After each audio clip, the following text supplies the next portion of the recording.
Hello， 大家好，欢迎回到 ET Love 女侠小爱的频道。非常幸运的是，我们这个频道得到了资深人力资源、劳动法、国际法律师的宝贵经验支持。不能说我们是专家，但是在职业生涯中，我们目睹了很多不合理，甚至是违法的职场行为。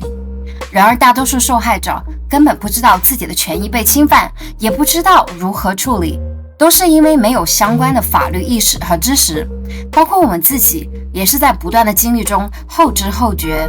所以希望可以在这里尽微薄之力和自己有限的知识，通过我们进一步的调查研究，帮助所有的职场人士维权，寻找解决方案，最大限度的保护你不再被欺负。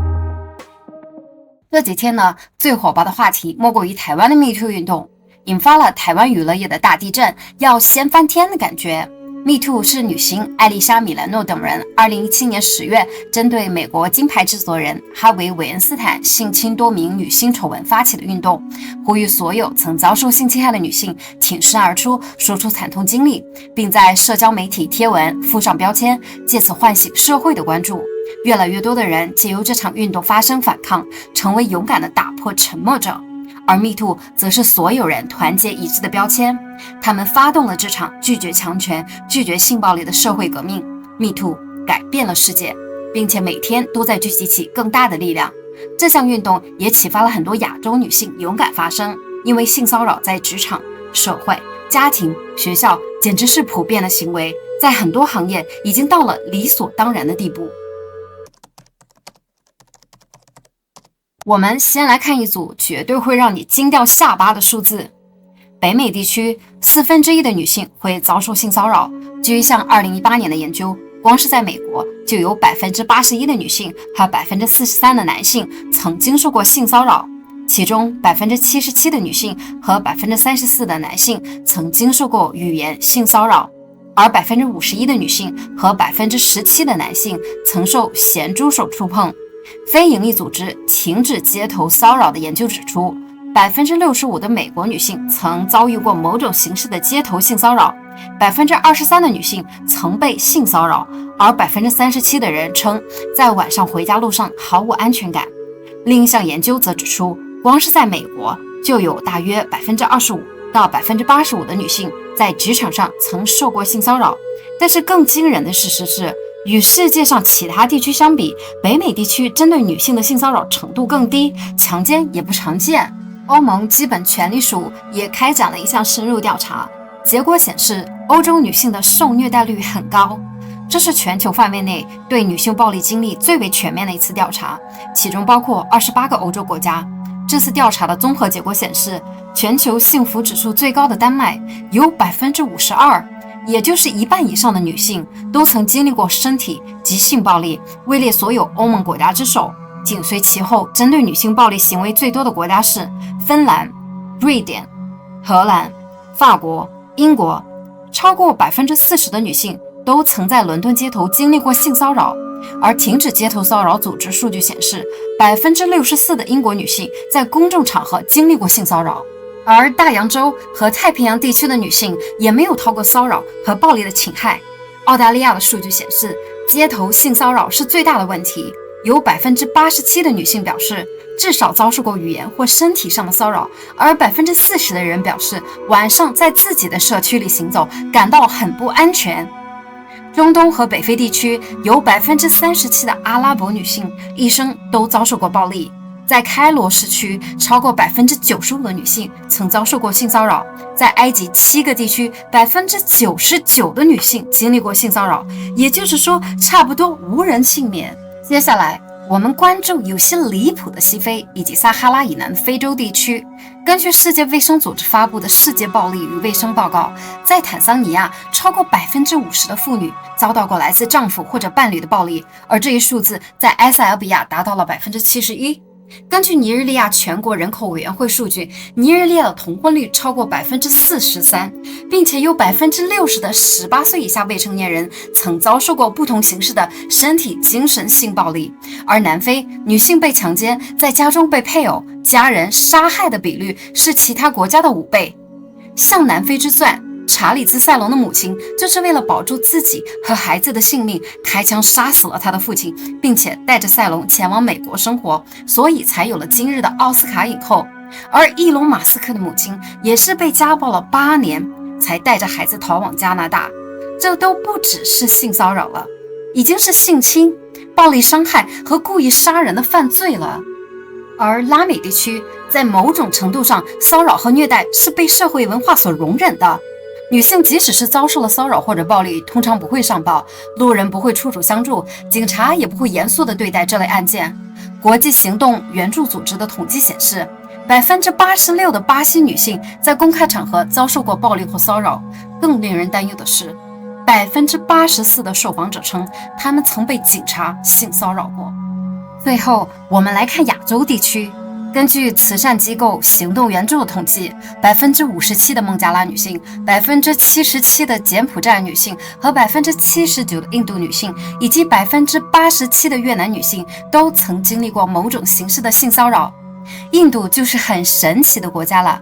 感觉79%这个数字有点保守。那里女人就是附属品，性骚扰简直小菜一碟。被强奸后，全国人民还会认为是被强奸者的错。有的受害者还会接着被警察轮奸。那些数字告诉我们，性骚扰已经是世界级普遍的现象。第一次发现全世界竟然这么统一，它每一天发生在每个国家、每一种文化。但是发展中国家的性骚扰、性暴力指数要远远高于欧美发达国家。说到两性平等，女性主义抬头还为时过早。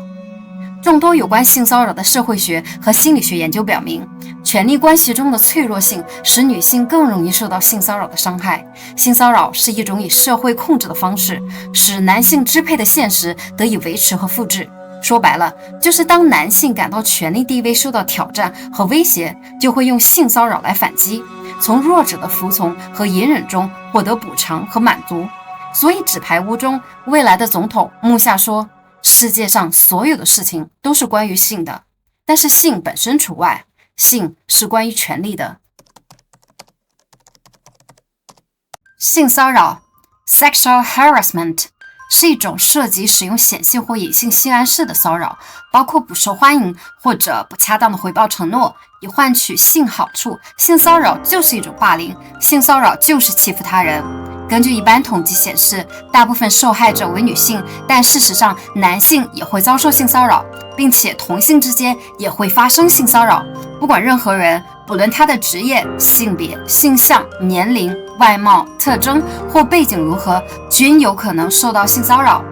那么如何判定性骚扰呢？下边3个要素缺一不可。第一，违背受害人意愿；第二，行为与性内容有关；第三，应当以受害者主观意愿作为判断标准。所以重要的不是骚扰者的意图，而是涉事者是否情愿。比如黑人在 S 妈面前暴露全裸，这个和黑人爱开玩笑的个性以及想给 S 妈一个惊喜没有任何关系。判定是否性骚扰，就看 S 妈是很享受这个过程，还是觉得自己被冒犯了。简单来说，我们要意识到被性骚扰是主观的一种感觉，就是违背了你的意愿。只要你觉得不舒服、不悦、非自愿，就可以界定。所以我们一定要重视自己的情绪，不要认为自己想太多了，相信自己的直觉，因为这可能是我们潜意识比我们更先一步意识到了性骚扰的存在。那我们再进一步看看如何分辨性骚扰和调情。调情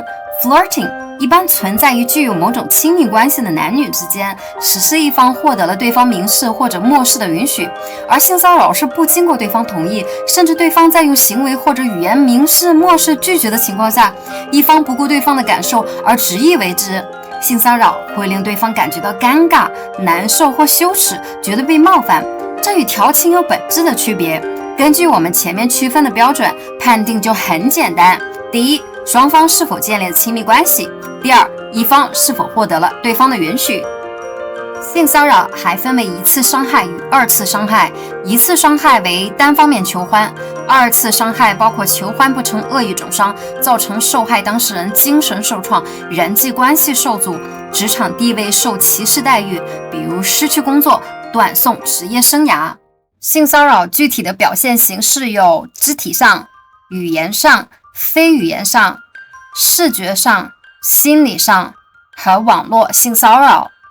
许杰辉老师曾在表演训练课程中要求学生表演不雅的两性声音，这个属于语言心理上的性骚扰。优胜在车内对女性袭胸、强吻、解内衣，黄子佼强行搂抱15到17岁未成年少女，黑人到大牙房间搂抱要亲吻，这个属于语言、肢体、心理上的性骚扰。那飞轮海偷拍与未成年男子的亲密行为并泄露到网络，这个属于典型的网络性骚扰。农农在车内厕所对20几位女性进行了肢体性骚扰以及性侵害，这触犯了法律，属于犯罪行为。那现在大家对照我们前边的讨论，回想一下，你自己是不是也被性骚扰过？性骚扰对于受害人的影响可能是长期而深远的，绝对不可以忽视。部分严重的性骚扰会对受害人构成心理影响，影响人际关系，更时常造成工作、学习上被刁难、处分，甚至失去工作，遭到报复，从而引发严重的身心及财产的损害。不少受害者因此有强烈的阴影，甚至患上忧郁症等精神病。性骚扰带来的影响有生理上的、情绪上的、心理上的，还有工作上的。性骚扰不需要也不能被容忍，学校、公司、政府应该积极地进行性教育和性骚扰教育，来提高社群对于性骚扰的意识和知识。但如果不幸遇到性骚扰，我们也完全可以借助现有的法律法规，尽量的降低它对生活的负面影响，从而保护自己。第一，全社会勇敢说不。当感觉到不舒服时，就是需要表明立场，并且尽快脱身的时候，把这种倾向尽量抹杀在摇篮中，向性骚扰者告知他的行为是不受欢迎的和必须停止的，郑重表明立场和可接受的界限。如果无法直面，就写信或字条给性骚扰者，清楚地要求对方尊重自己，也尊重他人，一定要保持冷静，而尽量不要情绪崩溃。对于一些希望通过性骚扰来确认自己主导地位的人而言，冷静本身就是一种力量。不要试图忍让与逃避，骚扰者反而会借口自己得到了默许，甚至借口受害者在半推半就做出了更严重的侵害行为。如果你看到别人遭到性骚扰的情况，可以的话，请你勇敢地站出来，保护被骚扰的人，让这个世界更美好。第二，收集证据，向监管部门举报。如果性骚扰者还是有恃无恐，那么你就应该向当地行为人所属单位、场所主人举报。如果不知或不明者，可以拨打当地性骚扰防治法专线，或者向警方报案，也可以向大众传媒、社交媒体披露性骚扰的事实。像台湾美眉们最近爆出的性骚扰事件，当你引发社会舆论，你就更有可能得到公平的结果。好消息是，在科技相当发达的今天，性骚扰的证据比之前更容易搜集和保存。一、记录被性骚扰的日期、时间、地点、证人及性质，性骚扰者说过什么和做过什么，以及你当时的反应。二、照片、视频、音频、聊天记录、电子邮箱的截图以及手机中的录音片段、监控摄像头都可以帮你收集到大量的证据。三、你向亲友或者心理医生求助的记录也可以作为辅助材料。一定要注意证据的整理留存，但不要在举报材料中发泄情绪，因为如果掌握着强有力的证据，无论是在申诉、举报还是诉讼中，无疑会占有更有利的位置。告知对方自己手中有完整的证据，就足以给骚扰者一定程度的震慑。如果一旦事态超过了预期，手中握有现成的证据，也可以保证受害者日后诉讼成功的可能性。还有，不要害怕争端而放弃举报和诉讼。如果有需要，你也可以寻求专业法律工作者的帮助。如果你开始为自己的权利而斗争，就会发现这件事情并不可怕，反而会让你挖掘出自己的力量。第三，寻求支持和专业的心理帮助。性骚扰的影响从来都不仅仅是现实层面的，更是心理层面的。性骚扰会影响个体对自我的评价，受害人常常会自我怀疑，这时候更需要有人相信和爱护受害者，体会你的痛，并对你说你并没有错，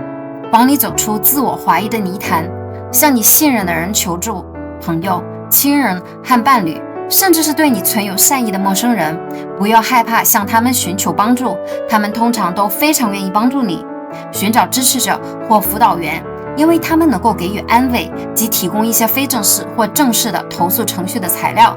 如果是高校的在读学生，可以去校内的学生心理咨询中心接受帮助。你也可以寻求当地 NGO 的帮助，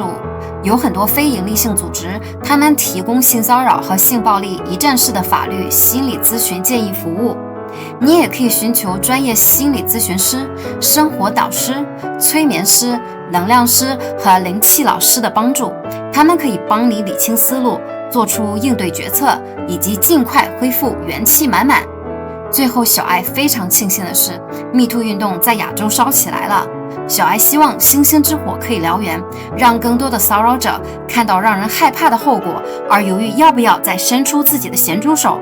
下一集我们会专门来谈如何应对职场性骚扰，一个让我们头痛已久却被忽视太久的问题。如果大家想要第一时间收看我最新的影片，可以点击订阅，打开小铃铛。我们下次见喽！